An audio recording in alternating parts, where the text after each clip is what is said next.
bloody fantastic. Hey, hello everybody, my name is Good Boy and welcome to a video on what to expect for patch 7.21 and also some key dates for important stuff, particularly the hero Mars. Before we continue, I would love you to first off like the video, to share it if you can, hit that subscribe button. You know if you're not subscribed, it's time to subscribe. And hit the notification button. I love it when people do that and I'd appreciate it. So, let's do the video. Well, I predicted Mars would come out 2 weeks ago. I, of course, was insanely wrong. Disappointed, admittedly, because we all really want that Mars, but at least now that, courtesy of the 20th of January, Dota2 is now telling us exactly what's going to happen.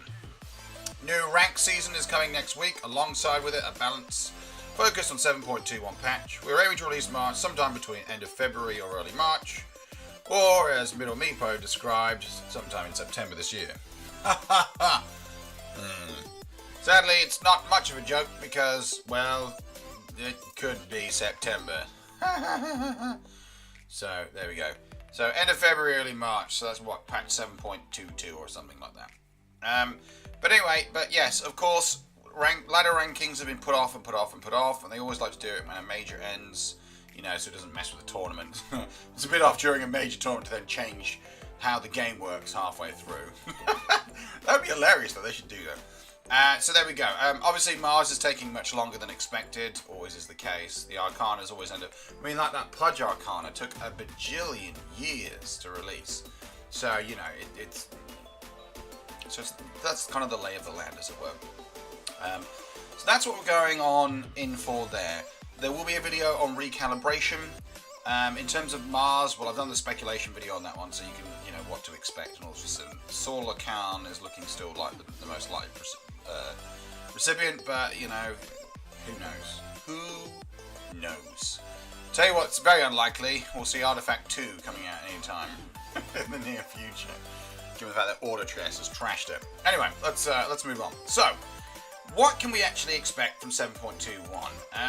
They want to balance the game, which stands to reason, because if you look at like the pro scene, but also the pump scene, it's fairly ridiculous. So let's look at the most successful hero right now in Dota. Well, I say successful. Yeah, no, it's definitely up there in the pro scene, and that is Io. So Io, again, for the 18 millionth time, is once again going to get nerfed. And I know this might sound counterintuitive to a lot of people, but Io still fundamentally, for what Io does, even with turning Io's ultimate into a channeled ability, which was disgusting, still remains one of the most picked and banned heroes from the pro scene. And whenever it does get picked, it boasts a fairly impressive win rate. So, you know, you have that kind of thing to take into account. Io will, if Io doesn't get nerfed, I don't know what's going to get nerfed. Nothing should get nerfed then in that case. But Io, I think we can expect Io basically to get nerfed. That's fine. That's life. Hero is just trashing everybody, and that's life. So Io is first. The fundamental thing is the aggressive pushing tactics and the strategic advantage. Io can teleport anyone on the map. That still, fundamentally, as an ability, is ridiculous. And so, as a result, people can abuse it, and as a result, it gets picked and banned a lot. So, they're really going to have to make Io truly terrible in order for, you know, no one to play it. The next one that's almost certainly going to get banned, nerfed quite badly as well, is Grimstroke. So, Grimstroke came in, was fairly OP, then nerfed it a little bit to temper it. Grimstroke is still incredibly, ridiculously overpowered. Teamfight, laning phase is so strong. The setup for kills is so strong. Grimstroke is designed to kill people, and even in teamfights, boasts huge levels of impact. So, such a good laning phase. So, you know, there you go. Nerf expected there. Dazzle, maybe. Dazzle still remains a very popular and hotly contested hero. I think Dazzle probably will get nerfed. Rubik is being trolled with, going to be trolled with a little bit, but in terms of like carries, Phantom Assassin is going to go down really, really hard. Boasts an impressive win rate, high pick and ban rate, a very scary hero, and then the offlane or slash mid, usually offlane though, Magnus will likely see a giant nerf given the insane game impact that guy does. Very, very solid offlane hero. And offlane heroes and the offlane in general is faring way better than it used to. Different reasons for that, general patch changes, but also just there are a lot more heroes that have been made more resilient, shall we say, and are played in clever ways that we all watch. But offlaning isn't as difficult as it used to be thanks to the addition of shrines. So the game is generally more balanced. So there's that kind of thing in there as well. Other potentials in the list include heroes like Lone Druid, Lich, Brewmaster, maybe a little bit Terrorblade, and then Axe. Axe boasts incredible levels of game impact. So that's the pro scene. Let's put that in context.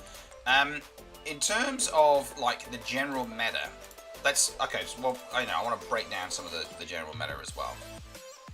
So if you look at the meta in general, the best hero by far is Beastmaster. Beastmaster still is overpowered, still offers tremendous level of game impact, as is Tidehunter, Visage, Underlord, and then to a lesser extent Sven Undying and Juggernaut. So those are the kind of 5 or 6 or so that kind of are generally ruling the meta, and that would be more in the lower skill brackets.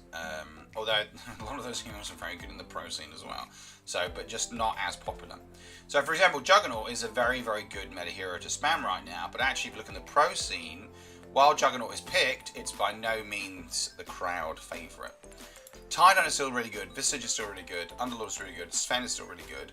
I could see all 4 of those heroes surviving the balancing update within the game.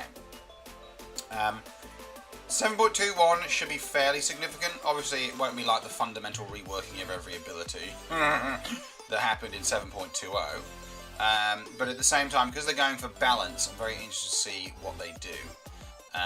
So it's going to be interesting. It's going to be very, very interesting anyway. But those are the ones to look out for. Generally, I think if you're like, okay, what hero will likely survive? Possibly Juggernaut.